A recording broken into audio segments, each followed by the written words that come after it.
Pag hindi po kayo marunong na magbaklas, wag na wag ninyong babaklasin. Dali nyo na lang po sa technician or sa repairman. Disalign yung kanyang shafting. Umalas ang pagkasira ng bearing. Disalign to pagka bumaluktot. Kahit bagya lang, pag bumaluktot yan. Kagaya nung paggawa sa atin yung barena, ayos niya lang yung pinaka cordon. Hindi na niya naibalik sa ayos yung barena niya. Kung hindi po natin kaya, wag po nating ipilit.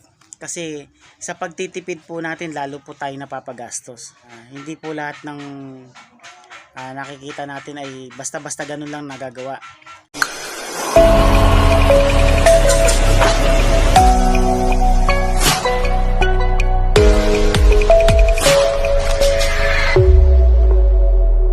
Audio Jungle.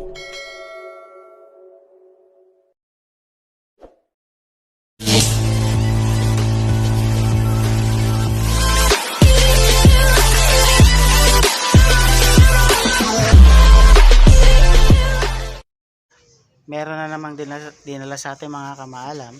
Hindi ko naisip na i-video yung umpisa kasi akala ko napindot natin yung yung video, yung pala hindi pala naka-play. Kaya na-videohan na lang natin itong nakabukas na. Dinala sa atin ito, pinapagawa. Binaklas nung may-ari. Nagpalit siya ng bearing dito. So, ang nangyari, hindi niya na ibalik ng maayos ito. At ito, palitin na yung dalawang bearing niya.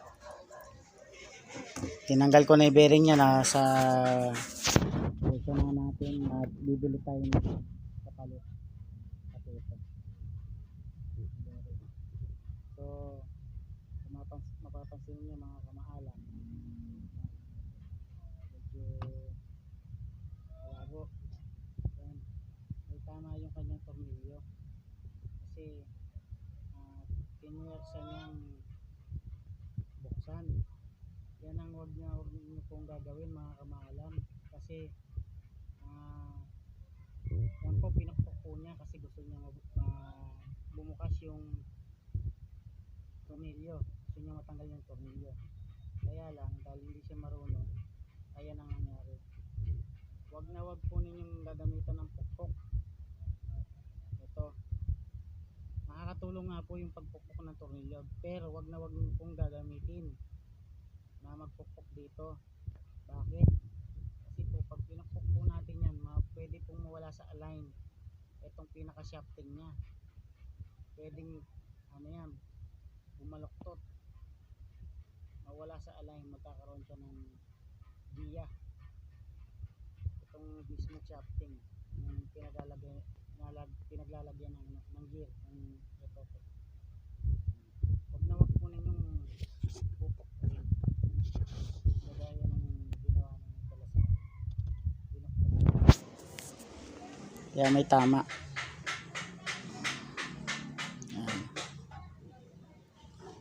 Yan po ang iingatan ninyo na mabuloktot yan kasi magkakaroon siya ng kaldag at ingay. At kapag yan ay nawala na sa align, pwedeng maging malakas siya sa bearing.